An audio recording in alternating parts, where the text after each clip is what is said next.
चलिए अब बात करते हैं न्यूरल टिश्यू के बारे में। So neural tissue exerts the greatest control over the body's responsiveness to changing conditions। ठीक है, तो ये जो न्यूरल टिश्यू है ये ग्रेटेस्ट कंट्रोल रखता है हमारी बॉडी की रिस्पॉन्सिवनेस पे टू चेंजिंग कंडीशंस। इसका मतलब क्या है, जब भी हमारी एनवायरमेंट में कोई भी चेंज होता है तब हमारा ये जो न्यूरल टिश्यू है ये अकॉर्डिंगली वर्क करता है और हमारी बॉडी को बताता है कि कोई भी चेंज हुआ है या फिर कोई भी स्टिमुलस मिलना। स्टिमुलस क्या होता है, स्टिमुलस कुछ भी हो सकता है, जैसे कि हवा चली तो ये एक स्टिमुलस है, ठीक है, पानी गिरा, पानी भी एक स्टिमुलस है, एसिड भी एक स्टिमुलस है, राइट। कोई भी चेंज एनवायरमेंट में, इलेक्ट्रिकल शॉक ये भी एक स्टिमुलस है, हीट वेव ये भी एक स्टिमुलस है। तो कोई भी चेंज अगर आपके एनवायरमेंट में होता है फटाफट आपका न्यूरल टिश्यू आपको बता देता है और अकॉर्डिंगली रिस्पॉन्ड भी कर देता है। क्लियर है। न्यूरल टिश्यू में सबसे मेन जो चीज है जो हमें पढ़नी है, जो इसकी यूनिट है वो है न्यूरॉन। तो न्यूरॉन के स्ट्रक्चर को डिस्कस करेंगे। यहाँ पे न्यूरॉन का ये जो स्ट्रक्चर है, ठीक है, इसमें first we have cell body, ठीक है, सेकेंड वी हैव डेंड्राइट, ठीक है, थर्ड में वी हैव एक्सॉन, ठीक है, यहाँ से एक लंबी सी ब्रांच जो निकल रही है दिस इज कॉल्ड एक्सॉन, ठीक है, एंड इसके टर्मिनल्स इज कॉल्ड टीलोडेंड्रिया। जो एक्सॉन टर्मिनल्स हैं this is called telodendria. Okay, तो सबसे पहले cell body, second we have dendrite, third we have axon, fourth we have telodendria. इसके बाद और भी चीजें हैं। सेल बॉडी के अंदर आपको और क्या क्या मिलेगा, सेल बॉडी के अंदर न्यूक्लियस मिलेगा, ठीक है, एंडोप्लाज्मिक रेटिकुलम, ऑर्गेनल्स भी है ना, माइटोकॉन्ड्रिया, गोल्जी एपरेटस, ठीक है, ये डेंड्राइट्स है। सेल बॉडी से जो अराइज हो रहे हैं ना ब्रांचेस, इनको डेंड्राइट्स कहते हैं और डेंड्राइटिक ब्रांचेस, ठीक है। एक लंबी सी जो ब्रांच है उसके नेक को, जिसको एक्सॉन कहा जाता है, उसके नेक को कहा जाता है एक्सॉन हिलॉक। एक्सॉन हिलॉक से एक और ब्रांच जो है वो एक्सटेंड हो सकती है, ठीक है, तो इसीलिए इसका नाम एक्सॉन हिलॉक रखा है। ओके, तो आई होप ये वाला आपको क्लियर हो गया होगा, ठीक है। ये न्यूरॉन का हमारा एक स्ट्रक्चर है, डायग्राम है। इसके अलावा कुछ और चीजें मुझे इसमें बतानी है, ठीक है। इसके आजू बाजू बच्चे कुछ सेल्स भी पाए जाते हैं यहाँ, ठीक है, इस तरीके से कुछ सेल्स होते हैं जिनको शॉन सेल्स कहा जाता है, बिकॉज ऑफ द डिस्कवरी, उन्होंने इसको डिस्कवर करा था, तो इसको कहा जाता है शॉन सेल्स, ठीक है, शॉन सेल्स, ठीक है। और ये जो शॉन सेल्स हैं ये अपने अराउंड एक शीट बना लेते हैं इस तरीके से, तो अपने अराउंड एक कवरिंग ये बना लेते हैं और ये कवरिंग इस एक्सॉन को कवर भी कर रही है, आप देख रहे हो। तो ये कवरिंग बना ली है इन्होंने। ये जो कवरिंग इन्होंने अपने ऊपर बना ली है, शीट बना ली है, this sheet is called myelin sheath,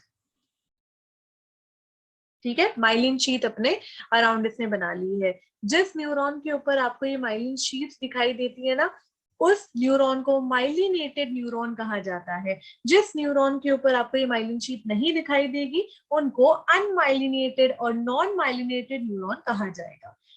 okay, आगे बढ़ते हैं। नाउ इसके बीच में जो गैप्स हैं, तो दो शॉन सेल्स के बीच में, या फिर हम कह सकते हैं माइलिन शीट के बीच में जो गैप है, this is called the nodes of Ranvier. Nodes of Ranvier, इसको नोड्स ऑफ रेनवियर कहा जाता है। ये नाम भी बहुत ज्यादा इंपॉर्टेंट है। अब इम्पल्स कहाँ से रिसीव करता है ये न्यूरॉन, तो इम्पल्स रिसीव करता है अपने डेंड्राइट से, तो इस पोजीशन से वो इम्पल्स को रिसीव करेगा, ठीक है। यहां से होता है रिसीविंग ऑफ इम्पल्स, ठीक है, इम्पल्स को यहाँ से रिसीव करेगा।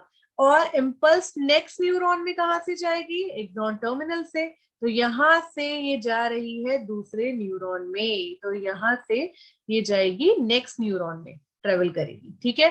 तो इम्पल्स को रिसीव कर रहा है, कहाँ से कर रहा है, डेंड्राइट से कर रहा है, डेंड्राइट से सेल बॉडी, सेल बॉडी से एक्सॉन, एक्सॉन से एक्सॉन टर्मिनल, एक्सॉन टर्मिनल से साइनेप्स में जाके फिर दूसरे न्यूरॉन में। ओके, तो ये था हमारे न्यूरॉन का स्ट्रक्चर, आपको क्लियर हो गया होगा। चलिए आगे बढ़ते हैं।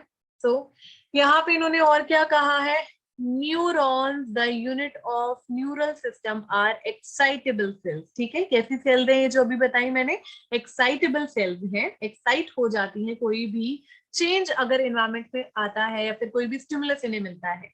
The neuroglial cells which constitute the rest of the neural system protect and support neurons। ठीक है, तो न्यूरॉन, इन न्यूरॉन को सपोर्ट करने के लिए कुछ और सेल्स भी होती है न्यूरल टिश्यू में, and these cells are called neuroglial cells. चलिए न्यूरोग्लियल सेल्स के बारे में देखते हैं क्या है ये सेल्स।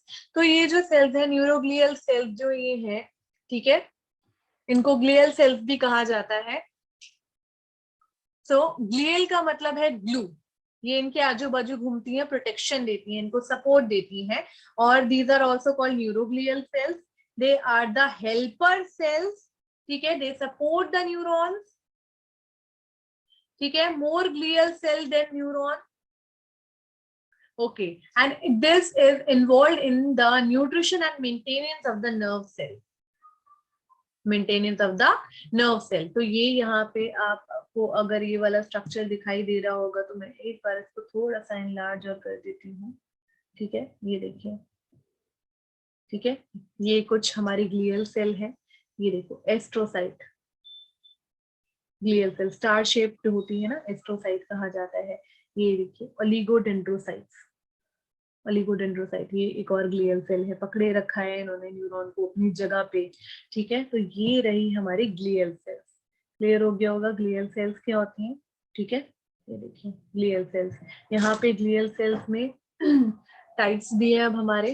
ये देखो माइक्रोग्लिया सेल्स हैं, एस्ट्रोसाइट्स इस तरीके की स्टार शेप्ड, ओलिगोडेंड्रोसाइट्स ये देखिए, एंड यहाँ तो शॉन सेल्स हैं, ये देखिए Schwann cells, ependymal cells. Ependymal cells के बारे में ही इस चैप्टर में मैंने आपको बताया भी है ऊपर, एपेंडाइमल सेल्स के बारे में। तो ये सारी ग्लियल सेल्स हैं, ये सपोर्ट करती हैं, प्रोटेक्ट करती हैं किसको, न्यूरॉन को।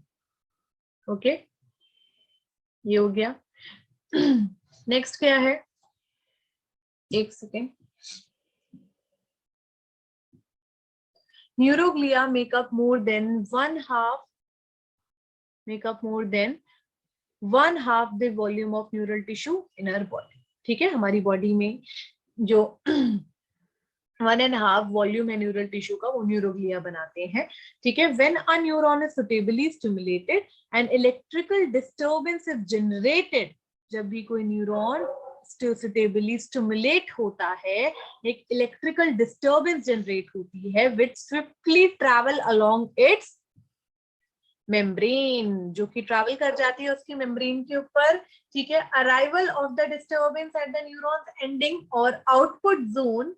ठीक है, it triggers event that may cause stimulation and inhibition of the adjacent neuron. ठीक है, जैसे ही एक न्यूरॉन को कोई भी डिस्टर्बेंस या स्टिमुलस या इंपल्स, ये सारी चीजें ना, डिस्टर्बेंस कह लो, इंपल्स कह लो, स्टिमुलस कह लो, तो अगर इसका अराइवल होता है किसी भी नर्व एंडिंग तक, राइट, किसी भी नर्व एंडिंग तक जाता है, तो अगले न्यूरॉन को ये पता चल जाता है कि भाई उसको स्टिमुलेट होना है या फिर उसको इनहिबिट होना है। तो यही चीज जो है वो कैरी फॉरवर्ड होती रहती है और बाकी सारी सेल्स को भी ये पहुंच जाता है। ठीक है, यानी कि सेल टू सेल ट्रैवल करता है। ठीक है, एक सेल से ये दूसरी सेल में ट्रैवल करता है। ओके, तो ये तो रही न्यूरॉन के बारे में बात और न्यूरल टिश्यू के बारे में बात, इसके बारे में सिर्फ इतना ही जानना है हमें। ठीक है, तो यहाँ पे हमारे जो टिश्यू वाला पार्ट है कंप्लीट हो गया है। ठीक है, ये बहुत इंपॉर्टेंट है आपकी नीट के एग्जाम के लिए। चलिए, तो आज के लिए बस इतना ही। चलिए मिलते हैं अपनी नेक्स्ट क्लास में।